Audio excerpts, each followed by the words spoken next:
जय हिंद। स्वागत है आप लोग का आपके चैनल जीएलएस स्टडी में। तो आज हम लोग बात करने वाले हैं ज्वालामुखी। ठीक है, वोल्केनो ज्वालामुखी को परिभाषित किस प्रकार करेंगे। ठीक है, आज की इस वीडियो में हम लोग जानेंगे और साथ साथ ये भी हम बताएंगे कि ज्वालामुखी से कौन कौन सा पदार्थ निकलता है, ज्वालामुखी के कितने प्रकार होते हैं, सारा चीज आज हम आप लोग को बताएंगे। ठीक है, और डायग्राम की मदद से ये भी समझाएंगे कि हाँ ज्वालामुखी किस प्रकार होता है। ठीक है, सारा बताएंगे आप लोग को। ठीक है, चलिए हाँ, तो आइए सबसे पहले समझते हैं कि ज्वालामुखी है क्या। ठीक है, ज्वालामुखी को परिभाषित किस प्रकार करेंगे आइए हम लोग जानते हैं। देखिए, तो ज्वालामुखी का इंग्लिश होता है वोल्केनो। ठीक है, क्या होता है? वोल्केनो।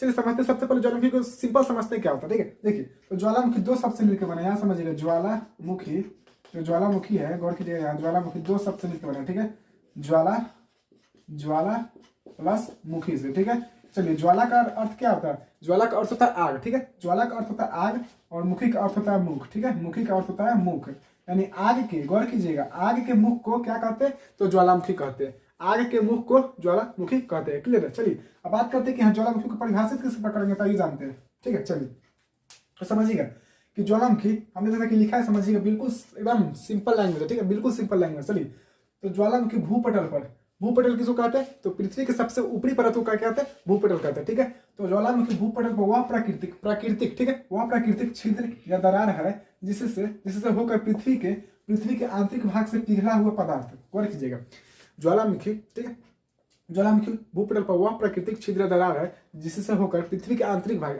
करने का मतलब, देखिए पृथ्वी के आंतरिक भाग जानते हैं कि आप लोग पृथ्वी की जितने गहराई में जाएंगे उतने 32 मीटर की गहराई पर आपको 1 डिग्री सेल्सियस तापमान बढ़ता रहेगा। ठीक है, यानी पृथ्वी के जितने गहराई में जाएगा उतना क्या टेम्परेचर हार्ड जाएगा। तो यानी पृथ्वी के आंतरिक भाग में टेम्परेचर अधिक होने के कारण क्या होता है कि मतलब जितना भी पदार्थ पाया जाता है वो पिघला अवस्था में पाया जाता है। ठीक है, पिघला अवस्था में पाया जाता है, समझिएगा। तो पृथ्वी के आंतरिक भाग से पिघला हुआ पदार्थ कौन कौन सा? तो लावा हो गया, पिघला हुआ पदार्थ में लावा हो गया, जलवाष्प हो गया, पत्थर के टुकड़े तथा अन्य गैस निकलती है।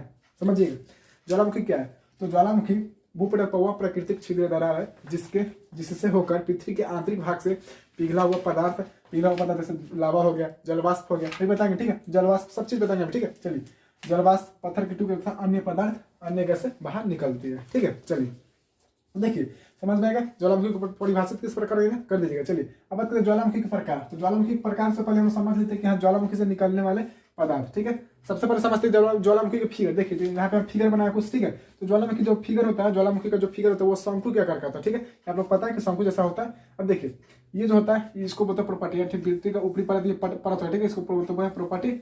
और ये हो गया मेन, ये होगा हमारा मैग्मा। ठीक है, ये जो लाल लाल दिख रहा है आप लोगों को सारा हमारा मैग्मा है। क्या मैग्मा है? और मैग्मा पूछेगा क्वेश्चन कि मैग्मा कहाँ रहता है? तो मेंटल में रहता है। ठीक है, ये परत है ना, इसको बोलते हैं मेंटल। ठीक है, मैग्मा पृथ्वी किस परत में रहता है? मेंटल में रहता है। ठीक है, मेंटल में। हाँ तक क्लियर हुआ? अब देखिए ये मैग्मा का जाने वाला नली है। ठीक है, नली है। और ये जो यहाँ देखिए ये जो ऊपर में है ये मुख है। ठीक है, इसको बोलते हैं मुख। और ये जो हमारा है, ठीक है, इसको बोलते हैं हम लोग क्रेटर। क्या बोलते हैं? क्रेटर। ठीक है, चलिए अब समझिएगा। अब जो ये बाहर निकल रहा है, जो पदार्थ बाहर निकल रहा है, ठीक है, देखिए अब कहिएगा सर यहाँ से मैग्मा निकल रहा है, बाहर आएगा तो लावा कैसे हो गया, ये भी बताएंगे। ठीक है, ये क्या हमारा लावा है। ठीक है, जो निकल रहा है ये लावा है। और ये जलवाष्प तथा गैस निकल रहा है। ठीक है, जलवाष्प और गैस निकल रहा है। ठीक है, चलिए अब एक जलवाष्प क्या आता है? तो देखिए जल के भाप को भी बोलते हैं जलवाष्प। जैसे आप लोग पानी कभी कभी बॉइल करते हो तो भाप जो निकलता है ना, जो भाप निकलता है उसी को हम लोग बोलते हैं जलवाष्प। ठीक है, तो समझिए तो ज्वालामुखी से निकलने वाले पदार्थ, तो ज्वालामुखी से सबसे पहले क्या निकलता है? तो जलवाष्प तथा गैस निकलता है। जलवाष्प तथा गैसें निकलती है। तो देखिए ज्वालामुखी से सबसे पहले जलवाष्प निकलता है। अब जलवाष्प भी जानते हैं, जलवाष्प सबसे अधिक निकलता है। जलवाष्प तथा गैस निकलता है, उसमें जलवाष्प जो रहता है हमारा 60 से 90% क्या रहता है? तो जलवाष्प ही रहता है। क्या रहता है? जलवाष्प ही रहता है। और गैसें कौन कौन सा गैस रहता है? तो CO2 रहता है, हाइड्रोजन गैस रहता है, नाइट्रोजन गैस और हीलियम गैस, ये चारों गैस मुख्य रूप से रहता है। ठीक है, तो चलिए ज्वालामुखी से निकलने वाला पता सबसे पहले कि ज्वालामुखी जब उद्गार होगा तो सबसे पहले हमारा जलवाष्प तथा गैस निकलेगा, उसके बाद हमारा निकलेगा लावा। क्या निकलेगा? लावा। अब समझिए लावा और मैग्मा बहुत कंफ्यूज होता है, तो समझिए अच्छे से। तो जब भूगर्भ में स्थित पिघला पदार्थ को मैग्मा कहते हैं। आप कहिए मैग्मा क्या होता है? देखिए खदकते हुए आग को मैग्मा कहते हैं। जैसे लोहा ले लीजिए, लोहा को पूरा खदका दीजिए। ठीक है, खदका के पूरा गर्म कर दीजिए, पहले गर्म करके पूरा खदका दीजिए, तो क्या हो जाएगा? वो मैग्मा हो जाएगा। ठीक है, तो मैग्मा किसको कहेंगे? तो खदकते हुए आग को मैग्मा कहते हैं। तो लावा भूगर्भ में स्थित पिघला पदार्थ को मैग्मा कहते हैं। जब वो भूगर्भ में स्थित पिघला पदार्थ है तो उसको कहेंगे मैग्मा। लेकिन मैग्मा जब बाहर आता है तो लावा, तो उसको लावा कहते हैं। क्लियर हुआ? भूगर्भ में स्थित है तो मैग्मा, और जब बाहर निकला भूगर्भ से तो लावा। क्लियर? चलिए तो सबसे पहले निकलता है जलवाष्प, उसके बाद निकलता है जलवाष्प तथा गैस, उसके बाद निकलता है लावा, उसके बाद निकलता है विखंडित पदार्थ। विखंडित पदार्थ में हमारा क्या किया जाएगा? तो विखंडित पदार्थ में होता है हमारा धूल व राख से बने पत्थर के टुकड़े वह बड़े टुकड़े पत्थर के टुकड़े, ठीक है, धरातल पर आकर निकलते हैं, ठीक है।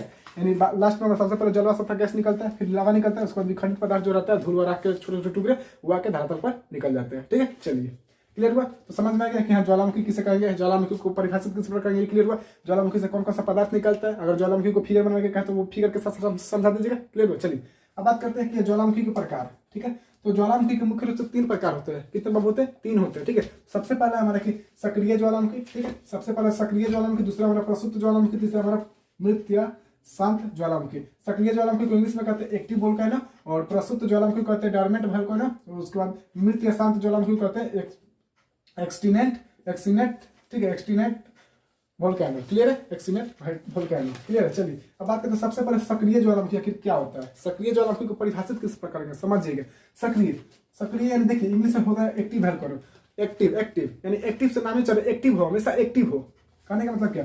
तो ऐसा ज्वालामुखी जिसके मुख से हमेशा धूल, धुआं, वाष्प, गैसें, पत्थर के छोटे व बड़े टुकड़े, लावा आदि पदार्थ बाहर निकलता है, उससे सक्रिय ज्वालामुखी कहते हैं। नाम में छुपा एक्टिव यानी हमेशा, ऐसा ज्वालामुखी जिसमें से हमेशा कुछ ना कुछ, कब जलवाष्प हो गया, ठीक है, जलवाष्प हो गया, गैसें हो गया और लावा हो गया और विखंडित पदार्थ, हमेशा कुछ ना कुछ निकलते रहे, उसी को बोलेंगे सक्रिय ज्वालामुखी। हमेशा कुछ ना कुछ निकलते रहे उसको बोलेंगे सक्रिय ज्वालामुखी, क्लियर हुआ।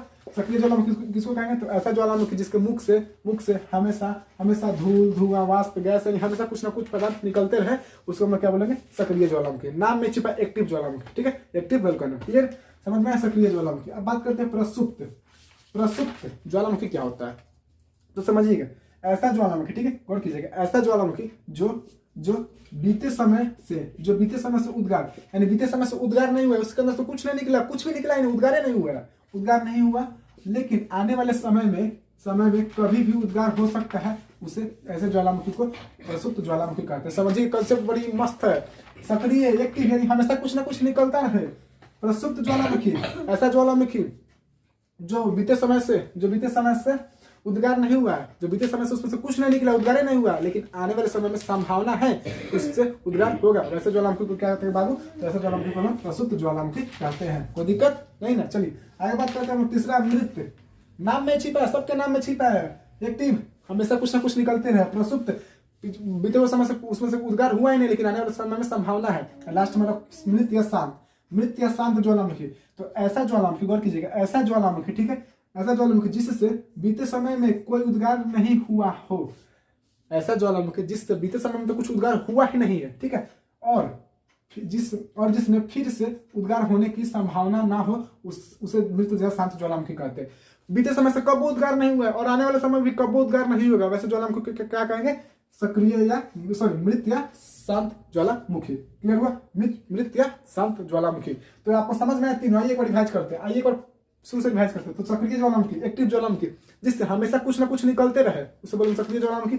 प्रसुप्त ज्वालामुखी जिससे कभी उद्गार हुआ ही नहीं है, लेकिन आने वाले समय में संभावना है कि होगा, उसे क्या कहेंगे, सक्रिय, उसे प्रसुप्त ज्वालामुखी। और लास्ट हमारा मृत या शांत ज्वालामुखी। तो ऐसा ज्वालामुखी जिससे बीते समय से उद्गार नहीं हुआ और आने वाले समय में संभावना नहीं है कि उद्गार होगा, ऐसे ज्वालामुखी कहेंगे मृत या शांत ज्वालामुखी। समझ में आया। चलिए तो आइए अगर शुरू से पूरा रिवाइज करते हैं। तो ज्वालामुखी किसके कहेंगे, तो ज्वालामुखी भूपृष्ठ पर वह प्राकृतिक छिद्र दरार है जिससे होकर पृथ्वी के आंतरिक भाग से पिघला हुआ पदार्थ लावा हो गया, ठीक है, लावा, जलवाष्प, पत्थर तथा टुकड़े आदि निकलते हैं, ठीक है, इसे हम लोग क्या बोलते हैं, ज्वालामुखी बोलते हैं। ज्वालामुखी से निकलने वाला पदार्थ, तो ज्वालामुखी से सबसे पहले हमारा जलवाष्प तथा गैस निकलता है, ठीक है, जलवाष्प तथा गैस निकलता है, फिर लावा निकलता है, फिर विखंडित पदार्थ निकलता है। अगर कहे कि आपको फिगर के साथ ज्वालामुखी को समझाइए तो समझा दीजिएगा पूरा, कोई दिक्कत नहीं। ज्वालामुखी के प्रकार, तो ज्वालामुखी के 3 प्रकार होते हैं, सक्रिय ज्वालामुखी, प्रसुप्त ज्वालामुखी, शांत या मृत ज्वालामुखी। याद हुआ ना। चलिए क्लियर हुआ। तो उम्मीद करते हैं कि आपको वीडियो बहुत पसंद आएगा। अगर वीडियो पसंद है, अगर समझ में आया, ज्वालामुखी समझ में, ज्वालामुखी के प्रकार समझ में और ज्वालामुखी से निकलने वाला पदार्थ सारा समझ में, तो ही वीडियो को लाइक कीजिएगा, वीडियो को डिसलाइक करके चले जाइए, ठीक है। मिलते हैं अगले वीडियो, तब तक के लिए जय हिंद।